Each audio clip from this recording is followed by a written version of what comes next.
से पूरे उत्तर भारत का जीना मुहाल हो रहा है। अब हरियाणा में गर्मी ने सारे रिकॉर्ड तोड़ दिए हैं। प्रदेश का पारा 50 डिग्री को क्रॉस कर चुका है। सिरसा में सबसे ज्यादा 50.3 डिग्री तापमान दर्ज किया गया, तो वहीं हिसार में 39.5 डिग्री सेल्सियस पारा दर्ज हुआ है। तीसरे नंबर पर नूह जिले में 39 डिग्री दर्ज किया गया, तो वहीं लगातार बढ़ती गर्मी से लोगों का भी घर से निकलना मुश्किल हो गया है। गर्मी के चलते अस्पतालों में भी मरीजों की संख्या में इजाफा देखने को मिला है। डॉक्टर लगातार लोगों को सलाह दे रहे हैं कि बेहद जरूरी होने पर ही घरों से बाहर निकलें, और ये 4 तस्वीरें भी आपको दिखा रहे हैं प्रदेश के अलग अलग इलाकों की।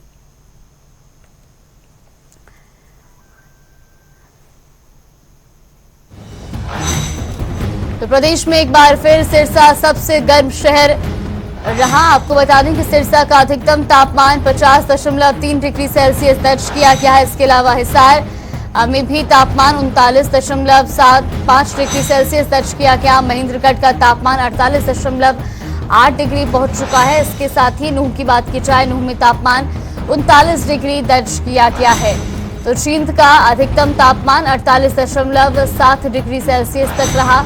नारनौल की बात की जाए तो अधिकतम तापमान 48.5 डिग्री रहा है। इसके अलावा फरीदाबाद का अधिकतम तापमान 48.4 डिग्री तक पहुंच चुका है। झज्जर का अधिकतम तापमान 48.5 डिग्री तक दर्ज किया गया है। रोहतक चरखी दादरी का तापमान भी 48.1 डिग्री तक पहुंच चुका है। रेवाड़ी का अधिकतम तापमान 47.7 डिग्री सेल्सियस तक रहा। गुरुग्राम की बात की जाए, अधिकतम तापमान 47 डिग्री दर्ज किया गया है। इसके अलावा सोनीपत का भी अधिकतम तापमान 46.6 डिग्री तक पहुंचा है। करनाल का अधिकतम तापमान 46.5 डिग्री तक दर्ज किया गया है। पलवल और सोनीपत का अधिकतम तापमान 46.4 डिग्री सेल्सियस तक रहा। पानीपत का अधिकतम तापमान 45.6 डिग्री तक दर्ज किया गया है। अंबाला का अधिकतम तापमान 44.8 डिग्री सेल्सियस दर्ज किया गया है। चंडीगढ़ की बात की जाए तो अधिकतम तापमान 45 डिग्री तक पहुंचा। भीषण गर्मी का प्रकोप जारी है और ऐसे में मैं लोगों से यही अपील करूंगा कि अगर बहुत जरूरी हो तभी घर से बाहर निकले। तो ऐसे में मैं यही कहना चाहूंगा कि अगर फिर भी निकलना अगर जरूरी है तो सिर पे कपड़ा ढककर निकलें या कैप पहनकर निकलें, काले रंग का चश्मा लगाकर निकलें और हल्के रंग के व सूती कपड़े पहनकर ही निकलें। और ऐसे में क्योंकि जब ज्यादा गर्मी पड़ती है तो उससे हीट स्ट्रोक हो सकता है। तो ऐसे में हीट स्ट्रोक जब किसी को होता है तो ऐसे में उसका जी मचल सकता है, सिर में दर्द हो सकता है, मांसपेशियों में जकड़न हो सकती है और मुंह सूखने की शिकायत उसको हो सकती है। तो जब किसी को ऐसे लक्षण नजर आए तो मैं यही अपील करूंगा कि आप अपने जो भी नजदीकी स्वास्थ्य केंद्र है वहां पर जाकर परामर्श लें। और जहां तक बात उसकी है कि स्वास्थ्य विभाग के द्वारा क्या तैयारियां की गई हैं, तो ऐसे में हमारे पास बहुत पहले से ही हमारे निदेशक महोदया की तरफ से जो एडवाइजरी आई थी और उस एडवाइजरी को मद्देनजर रखते हुए हमने जितनी भी हमारी स्वास्थ्य संस्थाएं हैं वहां के सभी इंचार्जेस को हमने एडवाइजरी जारी कर रखी है कि आप वहां पे अपने अपने जो स्वास्थ्य केंद्र में कुछ बेड्स इस तरह के केसेस के लिए निर्धारित करके रखें। तो हमने सभी स्वास्थ्य केंद्रों में जो प्राइमरी हेल्थ सेंटर है, CHC है, उनमें और हमारा जनरल हॉस्पिटल है और MCH यूनिट है, सभी में हमने बेड निर्धारित किए हुए हैं। गर्मी का प्रकोप जरूर से ज्यादा बढ़ा हुआ है। 46-48 टेम्परेचर चले जा रहा है।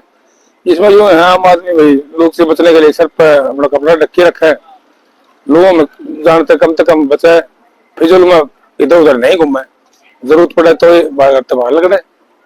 खान पीन का विशेष ध्यान रखा है, ठंडी चीज का लस्सी वगैरह लिक्विड वगैरह ज्यादा पिए। जो जंक फूड्स हैं, मसाला का है, जो पैकेट का है, जो बाहर जो चीजें बनती हैं तली हुई और तो नुकसान करें।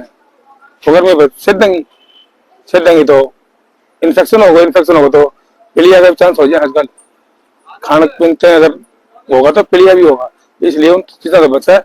अब लिक्विड पर ध्यान। बहुत ज्यादा गर्मी पड़ रही है, आना जाना भारी हो रहा है, रहना काम करना भारी हो रहा है, बच्चों को स्कूल भेजना भारी हो रहा है, बच्चे पालने भारी हो रहे हैं। और बिल्कुल पसीना ही पसीना, हालत खराब हो गई है। सफर में तो आना जाना बंद है, बिल्कुल आता जाता ही नहीं रहा। इससे खेती में क्या प्रभाव पड़ेगा? क्या जी? फसल में क्या प्रभाव पड़ेगा? हर चीज़ें नुकसान ही नुकसान है, चारों तरफ नुकसान ही नुकसान हो रहा है इस गर्मी से। जीवन व्यतीत करना इस गर्मी के चक्कर में बहुत बुरा हाल हो रखा है। बुरा हाल होने के कारण ये है कि बस आंखों की तरफ, धूप की तरफ देखा भी नहीं जा रहा। ऐसे समझो जैसे यूवी लैंप कहीं जल रहा हो, इतनी कड़क धूप है और हवा भी बहुत कम है, ना के बराबर है। दिन भर पसीना ही पसीना है। तो फसल के बारे में? फसल तो काफ़ी अस्त व्यस्त हो चुकी है, जल रही है। अभी छोटी छोटी फसल लगाई है और वो धूप के कारण बिल्कुल नष्ट होती जा रही है, दिखाई दे रही है डेली बाई डेली। सफ़र करने में तो बुरा हाल है कि अगर बाइक पे चलते हैं तो ऐसे लगता है कि जैसे चूल्हे की आग के आगे हम बैठ